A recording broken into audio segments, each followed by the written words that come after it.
After Ayoko that nga summer ng fling.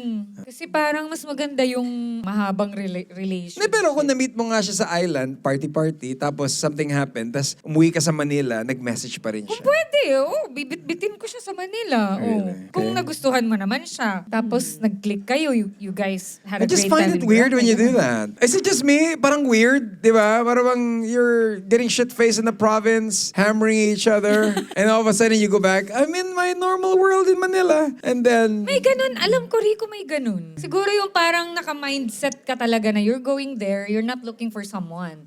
You're just going there to have fun. I mean, especially with men, di ba? Parang ganun. Mas marami actually sa side ng lalaki na ganun, na may kaya. Kasi nga kaming mga babae, sometimes, marupok kami. Marupok. Marupok-pok. Britso. Pag nakilala mo na, wala na. Pagka may nangyari, wala na, laglag na. Ganun. In Really? love na.